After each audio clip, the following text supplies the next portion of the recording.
August ମାସ 15 ତାରିଖ ଗୁରୁବାର ଅର୍ଥାତ୍ ଆଜିଠୁ ରାଜ୍ୟରେ ବଢ଼ିବ ବର୍ଷାର ପରିମାଣ। ଉତ୍ତର ଓଡ଼ିଶା ସମେତ ଦକ୍ଷିଣ ଓଡ଼ିଶାରେ ଅଧିକ ବର୍ଷା ସହ ବଜ୍ରପାତ ଓ ଘଡ଼ଘଡ଼ି ଆଗାମୀ 4 ଦିନ ପାଇଁ ୟେଲୋ ୱାର୍ଣ୍ଣିଂ ଜାରି କଲା ପାଣିପାଗ ବିଭାଗ।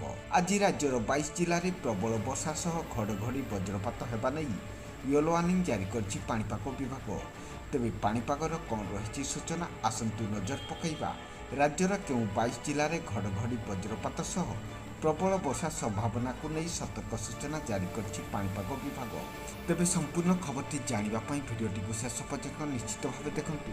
ଯଦି ତା ପୂର୍ବରୁ OGN ଓଡ଼ିଆ ଚ୍ୟାନେଲଟିକୁ ଏପର୍ଯ୍ୟନ୍ତ ସବସ୍କ୍ରାଇବ୍ କରିନଥିଲେ ଏବେ ହିଁ ସବସ୍କ୍ରାଇବ୍ କରିଦିଅନ୍ତୁ ଆଉ ପାଖରେ ଥିବା ବେଲ୍ ଆଇକନ୍ଟିକୁ ଦବାଇ ଦିଅନ୍ତୁ ଆଗକୁ ମଧ୍ୟ ପାଣିପାଗ ସମ୍ବନ୍ଧୀୟ ଅପଡେଟ୍ ଖବର ସର୍ବପ୍ରଥମେ ଜାଣିବା ପାଇଁ। ତେବେ ଘୂର୍ଣ୍ଣିବଳୟ ପ୍ରଭାବରେ ଆଗାମୀ 4 ଦିନ ପର୍ଯ୍ୟନ୍ତ ରାଜ୍ୟରେ କିଛି ଅଞ୍ଚଳରେ ପ୍ରବଳ ବର୍ଷା ସମ୍ଭାବନା ରହିଛି ବୋଲି ପାଣିପାଗ ବିଭାଗ ପୂର୍ବାନୁମାନ କରିଛି।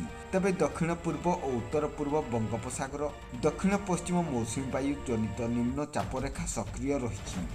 ଦକ୍ଷିଣ ଉତ୍ତର ପ୍ରଦେଶ, ଦକ୍ଷିଣ ବିହାର ଏବଂ ଗାଙ୍ଗେୟ ପଶ୍ଚିମବଙ୍ଗରେ ଏକ ଘୂର୍ଣ୍ଣିବଳୟ ସକ୍ରିୟ ରହିଛି।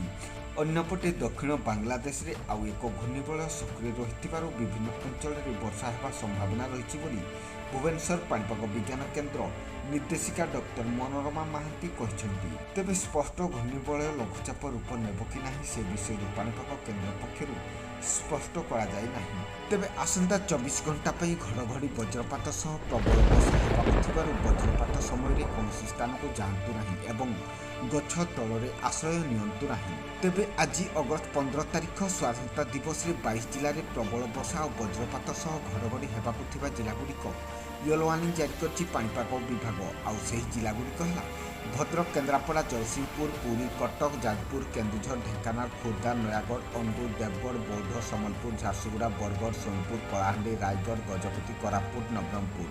ଆଗକୁ ମଧ୍ୟ ପାଣିପାଗ ସମ୍ବନ୍ଧୀୟ ଅପଡେଟ୍ ଖବର ସର୍ବପ୍ରଥମେ ପାଇବା ପାଇଁ ଆମ ଚ୍ୟାନେଲ ସହିତ ଯୋଡ଼ି ହୋଇ ରହିବା ପାଇଁ ଚ୍ୟାନେଲକୁ ସବସ୍କ୍ରାଇବ୍ କରି ପାଖରେ ଥିବା ବେଲ୍ ଆଇକନ୍ଟିକୁ ଦବାଇ ଦିଅନ୍ତୁ।